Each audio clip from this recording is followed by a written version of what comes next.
Congress party അത് അടച്ചിരിക്കുകയായിരുന്നു. യഥാർത്ഥത്തിൽ കേരളത്തിൽ യൂത്ത് കോൺഗ്രസിന്റെ ഒരു മുഖമാണല്ലോ ഈ സുഹൃത്തെന്ന് പറയുന്നത്. അപ്പോൾ ഒന്നും രണ്ടുമല്ല, ഡസൻ കണക്കിന് വരുന്ന പരാതികൾ ഇത് വന്നുകൊണ്ടിരിക്കുകയാണ്.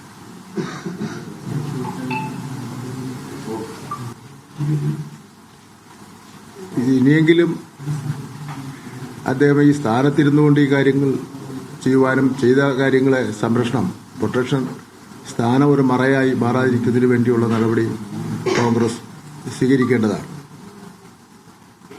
എന്തായാലും നിയമത്തിന്റെ വഴിക്കുള്ള കാര്യങ്ങളുമായി മുന്നോട്ട് പോവുകയാണ്. നിയമപരമായുള്ള നടപടികൾ മുന്നോട്ട് പോകും. ഇപ്പോഴും കോൺഗ്രസ് ക്യാമ്പുകളിൽ നിന്ന് നല്ല പിന്തുണ ഇദ്ദേഹത്തിന് കിട്ടുന്നു എന്നുള്ളതാണ് നമുക്ക് ലഭിക്കുന്ന വിവരങ്ങൾ. അതല്ലെങ്കിൽ ഇത്രയധികം കുറ്റകൃത്യങ്ങൾ ചെയ്ത ഒരു കുറ്റവാളി MLA സ്ഥാനം വഹിച്ചുകൊണ്ട് MLA ഓഫീസിലും അതുപോലെ തന്നെ മറ്റ് ആക്ടിവിറ്റീസിലുമൊക്കെ തന്നെ പങ്കെടുക്കാൻ വേണ്ടി പോകുന്നത് നമുക്ക് സംശയം ഉളവാക്കുന്നതാണ്. പക്ഷേ കേരളത്തിന്റെ ജനങ്ങളുടെ സമാധാനവും മനസാക്ഷിയാണ് കോൺഗ്രസ് മനസ്സിലാക്കേണ്ടത്. ഇത്രയും പ്രശ്നം ഉണ്ടായിട്ട് പോലും അതിനുശേഷം പൊതുപരിപാടികളിൽ പങ്കെടുത്തിട്ട് പോലും ഒരു പ്രകോപനം ഉണ്ടാക്കുന്നതിന് വേണ്ടി കേരളത്തിലെ ജനങ്ങൾ തയ്യാറായിട്ടില്ല.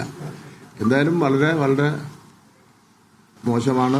കോൺഗ്രസ് തന്നെയാണ് ഇക്കാര്യത്തിൽ ഉത്തരവാദിത്വം ഏറ്റെടുക്കേണ്ടത്. ഗവൺമെന്റ് എന്നുള്ള നിലയിൽ ചെയ്യാൻ കഴിയുന്ന കാര്യങ്ങൾ മുഴുവൻ ചെയ്തിട്ടുണ്ട്. ഗവൺമെന്റിനെ സംബന്ധിച്ചിടത്തോളം ഒരു കാര്യമുണ്ട്. ബഹുമാനപ്പെട്ട മുഖ്യമന്ത്രി പിണറായി വിജയൻ അധികാരത്തിൽ വന്നതിന് ശേഷം ഒരുപാട് കേരളമാകെ അറിയപ്പെടുന്ന, രാജ്യമാകെ അറിയപ്പെടുന്ന കുറ്റകൃത്യങ്ങൾ ചെയ്തതിന്റെ പേരിലുള്ള അറസ്റ്റ് നടന്നിട്ടുണ്ട്. പക്ഷെ ഇന്ത്യയിലെ മറ്റൊരു സംസ്ഥാനത്ത് നടക്കാത്ത നിലയിലുള്ള നിയമ നടപടികൾ മുഖം നോക്കാതെ തന്നെ പോലീസ് നിർവഹിക്കുന്നതിന് വേണ്ടി തയ്യാറായിട്ടുണ്ട്. ഉദാഹരണം, ബിഷപ്പ് ഫ്രാങ്കോ മുളയ്ക്കൽ, അദ്ദേഹത്തിനെ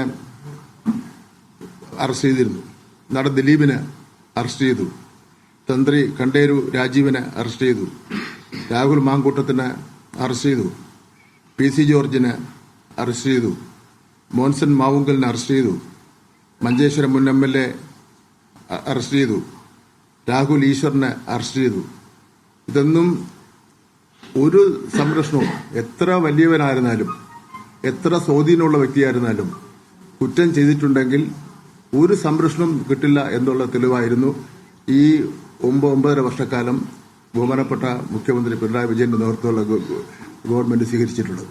ആഭ്യന്തര വകുപ്പ് മന്ത്രി എന്നുള്ള നിലയിലും പിണറായി വിജയന്റെ നിലപാട് ഇക്കാര്യത്തിൽ ഏറ്റവും പ്രധാനപ്പെട്ട കാര്യമാണ്.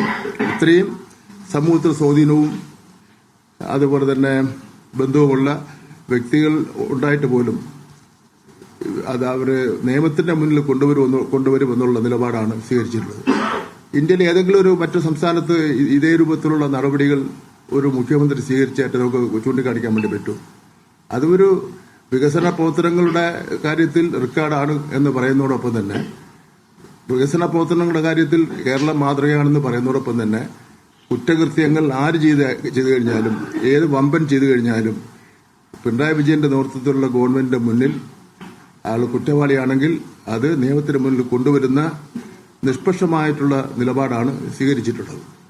അത് കേരളത്തിൽ ഇതൊരു തെരഞ്ഞെടുപ്പ് പ്രചരണമായിട്ട് പറയുന്നതല്ലല്ലോ. ഇതെല്ലാം നടന്ന സംഭവങ്ങളാണല്ലോ. നടന്ന സംഭവങ്ങൾ കേരളത്തിലെ ജനങ്ങൾ ഒട്ടും മറന്നിട്ടില്ലല്ലോ. അത് വീണ്ടും ഓർമ്മപ്പെടുത്തിയെന്ന് മാത്രമേ